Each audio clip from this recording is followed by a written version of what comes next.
the great things about this film is that it's not an ideological film. It's not a film about sexual identity. It's very open, it's very exploratory, but it's important to remember the political context in which it emerged in the early 1970s.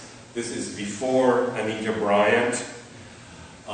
This is before the sex panics of the late 1970s, for example, that saw the Body Politic, the Toronto Gay Lib newspaper, hauled into court for having published an article in 1977, Men Loving Boys Loving Men. So it's, in a certain way, an age of innocence before the boom was lowered, before the panics set in, and a certain kind of embargo on discourses and imagery around child sexuality, around intergenerational sexuality, was imposed, that lasted a couple of decades, and from which I think we're only now beginning to emerge.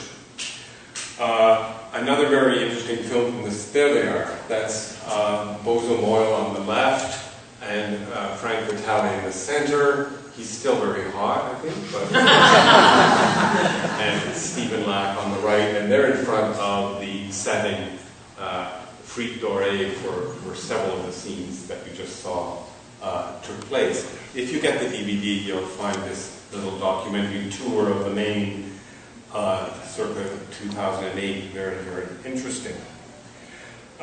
So, for example, another very interesting film of the 1970s, Rosa von Braunheim's Army of Lovers, Revolt of the Perverts, includes a whole spectrum of factions within the American gay movements, including an interview with Tom Reeves, who headed Boston Boys Committee and was one of the founders of the North American Boy Love Association. His interview is a kind of manifesto of politics around intergenerational sexuality, around child sexuality.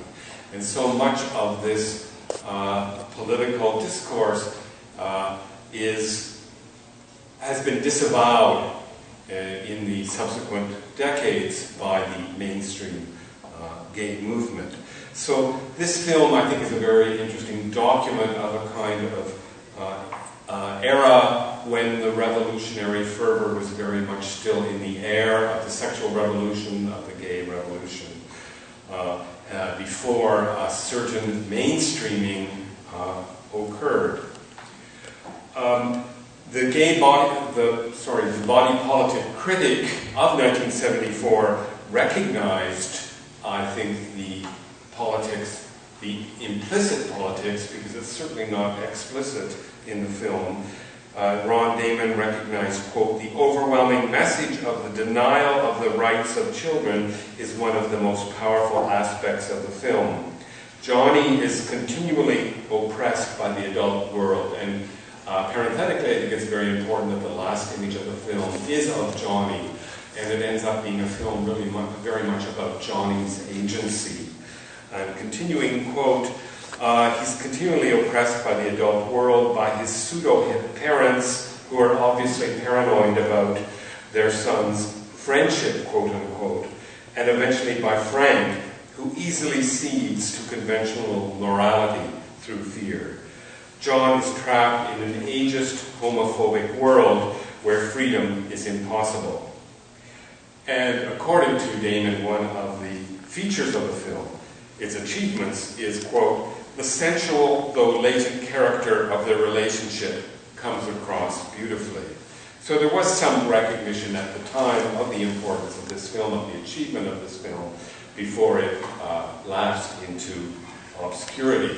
So I wanted to make those contextual comments before we open up to questions and comments.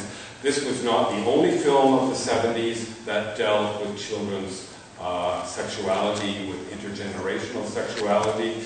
You may be familiar with Louis Malle's Murmur of the Heart, or his Pretty Baby at the end of the decade, that also deal with intergenerational heterosexual sexuality.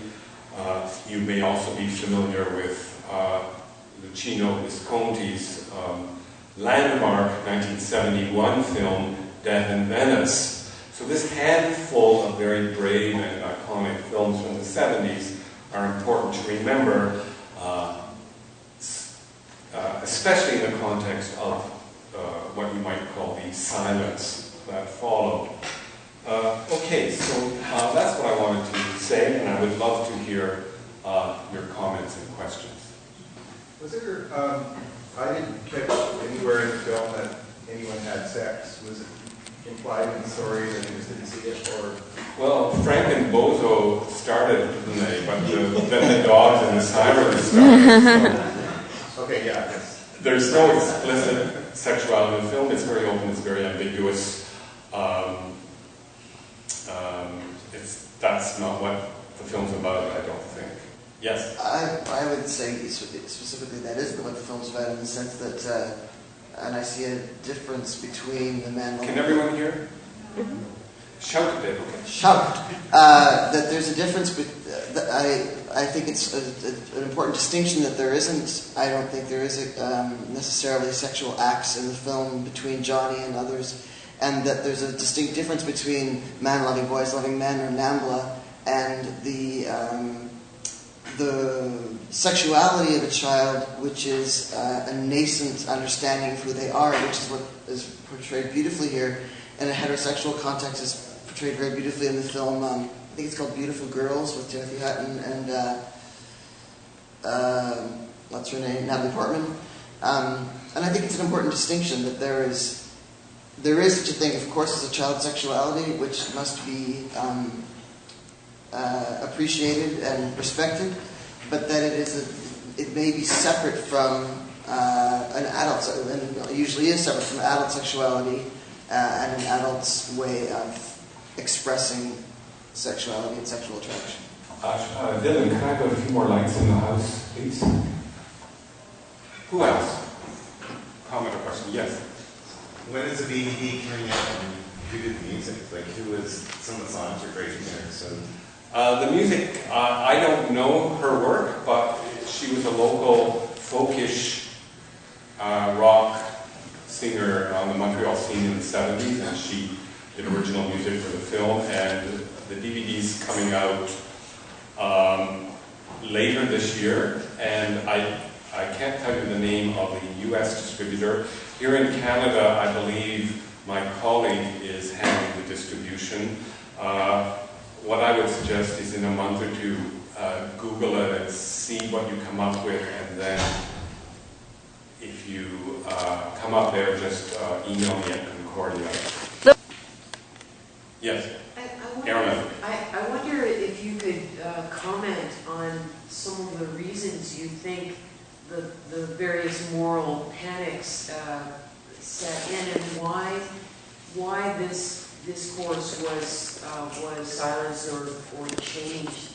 I mean, one of the first things that occurs to me is with a feminist analysis of intergenerational sex, which is very, very different. But anyway, just interested in your take on why everything shifted. I'd like to hear yours as well, but maybe to start things off, I think that as a kind of feminist consensus emerged in the late 70s around at least the right wing of the feminist movement around pornography and rape and abuse, there was a new political constellation forming as well, and coalitions between the women's movement and the new evangelical right in the US especially, but also in Canada, began to have an impact. And I think for this coalition, child sexuality and fear about child sexuality and intergenerational sexuality became a very, very useful plank for this coalition.